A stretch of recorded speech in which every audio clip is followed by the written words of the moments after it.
Good morning विद्यार्थी मित्रांनो, आज आपण बघणार आहोत अंगणवाडी सुपरवायझर परीक्षा 2026 करिता जी तुमची जाहिरात प्रसिद्ध होणार आहे आचारसंहिता संपल्यानंतर साधारणतः या ठिकाणी मार्च किंवा एप्रिल महिन्यामध्ये।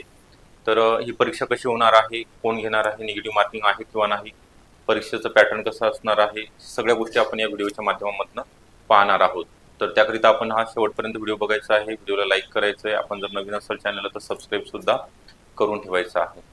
ठीक आहे, आता आपला जास्त वेळ न घेता पुढे जे महत्त्वाचं परीक्षा आहे आपली दोन्ही अंगणवाडी सुपरवायझर सरळ सेवा असेल, जे फ्रेशर विद्यार्थिनी आहेत त्यांच्यासाठी किंवा ज्यांचे अंगणवाडी सेविका म्हणून कार्यरत आहेत, ज्यांना 9 किंवा चालू आहे 10वं वर्ष अनुभव, त्यांच्याकरिता वेगळ्या बॅचेस ICDS पोषण विषयासहित असणार आहेत। यामध्ये जुन्या प्रश्नपत्रिका विश्लेषण, सर्व विषयाचे रेकॉर्ड लेक्चर, टेस्ट सिरीज, जी बुक नोट्स मोफत स्वरूपामध्ये व्हिडिओ डाउनलोड करण्याची सुविधा असणार आहे। या सर्व गोष्टी तुम्हाला 2000 रुपयामध्ये आपण ऑफरमध्ये 6 मंथ करिता देत आहोत। ऑनलाईन बॅच आहे लाईव्ह प्लस रेकॉर्डेड स्वरूपामध्ये। तर ही बॅच तुम्हाला जॉईन करण्याकरिता 8010 45 77 60 हा नंबर आहे, या नंबरवरती कॉल करायचा आहे। तर पुढे आपण बघूया अंगणवाडी सुपरवायझर भरती 2026 ही सरळ सेवा असेल किंवा मग पुढे अंतर्गत सरळ सेवा किंवा अंतर्गत मध्ये ग्रामीण आणि शहरी।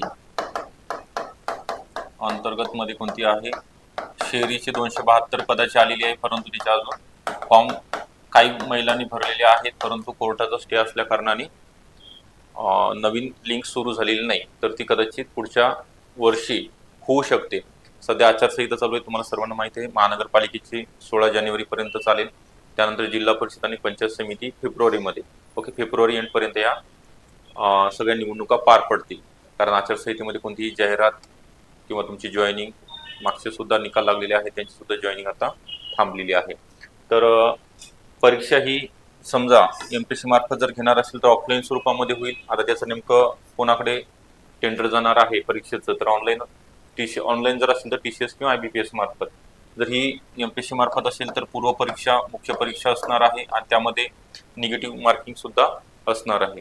म्हणजे सध्या 2024 मध्ये तुमची 102 पदाकरिता जाहिरात आली होती, त्यामध्ये सुद्धा निगेटिव्ह मार्किंग होते। तिथं 200 पैकी तुमचा साधारण कट ऑफ ओपनचा फर्स्ट उमेदवार जी आहे तिला 169 मिळालेली होती, ठीक आहे। आणि लोएस्ट कट ऑफ म्हणजे इथे ST कॅटेगरीचं जर आपण बघितलं तर 153 पर्यंत होता।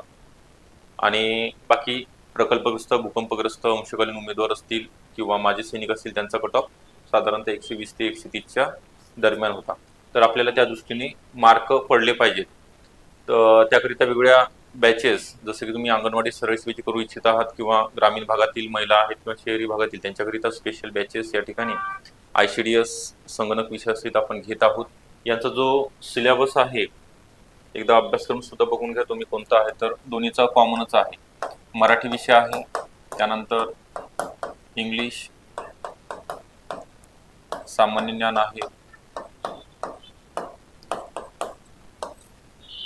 मॅथ आणि रिझनिंग, गणित आणि बौद्धिक चाचणी, त्यानंतर आहे ICDS, पोषण अभियान आणि संगणक फक्त हा सरळ सेवा करिता आहे। बाकी डिपार्टमेंट एक्झाम करिता इथे संगणकचे 10 मार्क कमी करून प्रश्न 20 करण्यात आलेले आहेत। बाकी सेम रेशो आहे, इंग्लिश 10 प्रश्न 20 गुण, सामान्य ज्ञानाचे 20 प्रश्न आहेत 40 गुणांकरिता, त्यानंतर मॅथ आणि रिझनिंग सुद्धा 20 प्रश्न, ICDS चे 20, पोषण अभियानचे 10 आणि कम्प्युटरचे 10, असा एकंदरीत 100 प्रश्न। इथे फक्त संगणक नाही तर सरळ सेवेला 10च प्रश्न असणार आहेत। 100 प्रश्न 200 गुणांकरिता तुमचा पेपर घेतला जाणार आहे। तर हे सगळं तुम्हाला सर्व विषय असेल, म्हणजे सांगितल्याप्रमाणे सगळे विषय लेक्चर होणार आहेत ऑनलाईन स्वरूपामध्ये, लाईव्ह प्लस रेकॉर्डेड, तुम्ही कितीही वेळा बघू शकणार आहात। तर ही बॅच तुम्हाला जॉईन करण्याकरिता जो नंबर दिलेला आहे 8010 45 77 60 या नंबरवर कॉल करा। आपल्याला हा व्हिडिओ कसा वाटला, अजून जर काही प्रश्न असतील तर कमेंट बॉक्समध्ये कमेंट करा, त्याचं उत्तर तुम्हाला दिलं जाईल। आणि नवीन असाल चॅनलला तर सबस्क्राईब सुद्धा करून ठेवायचं आहे। Okay, thank you.